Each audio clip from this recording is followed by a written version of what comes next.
So they're a big part of my day-to-day. That might be a little bit bad for me, but I take a break sometimes. So yeah, I'm going to be reading from my phone.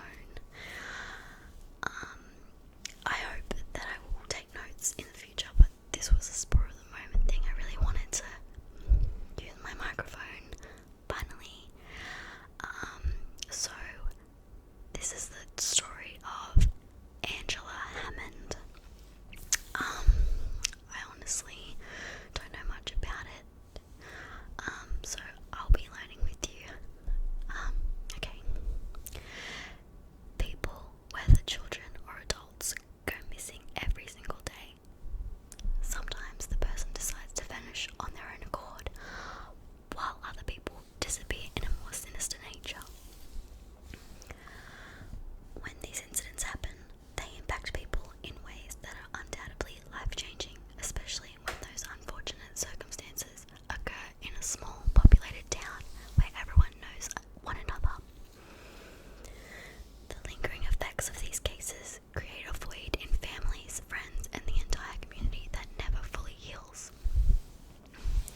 Angela Marie Hammond was born on February 9th, 1971, to her loving parents, Marsha and Chris Hammond. For the first 4 years, the family lived in Kansas City, but they soon relocated to Clinton, Missouri, where Marsha's parents, Lloyd and Elizabeth Young, were residing. Clinton, Missouri is a small rural town populated by fewer than 9,000 people as of 2016. Residents make a living by hard work at factory jobs, farming, and supporting local businesses. It's a town where people wave to each other as they walk. People meet up in the morning and at the local diner to have coffee, and when in high school, football season starts, the community gathers together on Friday nights to support their home team. Not too long after the move to Clinton, Marsha and Chris added another addition to their family, a newborn baby, Lauren Hammond. Sadly, over time, their marriage fell apart, which resulted in Marsha moving 20 miles away to an isolated farm in the country, Montrose, Missouri, and Chris traveling back to Kansas, where he later remarried. Despite the unfortunate circumstances, Angela and Lauren grew up in a happy and stable environment where their parents were actively involved in their lives and made sure they were loved and taken care of. As time went on, Clinton, Missouri became Angela's home, and she cherished the friends and memories and future she was making for herself. Angela's best friend, Kyla Engeman, described her as an intelligent woman who knew how to have fun anywhere she went. There was never a dull moment with her, and the energy and positive energy beaming off of her made people want to be around her. In November of 1990, 19-year-old Angela met Rob Schaefer, an 18-year-old high school star athlete who had ambitions to join the military. The two quickly intertwined and fell in love. The following year, in January 1991, she announced to Rob that she was pregnant. Rob was thrilled by the news and subsequently proposed, where Angela ecstatically responded and accepted. The newly engaged couple moved in together at a rented trailer home, is where I speak English, and started planning ahead for their new journey in life. Rob still had plans to follow through with enlisting in the military later that summer, while Angela was working at the Union Bank as a night processor and taking college courses in Central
his way to her, a similar truck matching what Angela relayed darted past him, with a woman struggling with the driver and screaming, "Robbie, for help." He hastily put his vehicle in reverse and made a sharp U-turn to give chase. The pursuit continued for approximately 2 miles before Rob's transmission malfunctioned, when he made a right turn, resulting in the vehicle stalling in the middle of the road, as the truck with the woman in tow quickly faded out of view.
Fox Creek, Missouri, a small country-oriented town with a population of fewer than 500 residents. On Saturday, January 19th, 1981, 42-year-old Trudy Darby was working the night shift at the local K&T convenience store. At approximately 10 p.m., Trudy was in the process of locking up the store for the night when she noticed 3 men lingering just outside of the store. Feeling unnerved by their presence, she phoned her son, Waylon Darby, asking him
According to his assertion, during September he witnessed a woman matching Angela's description getting inside of a green pickup truck that had a white top and a mural on the rear window after leaving a drugstore in Selkirk, Manitoba, Canada.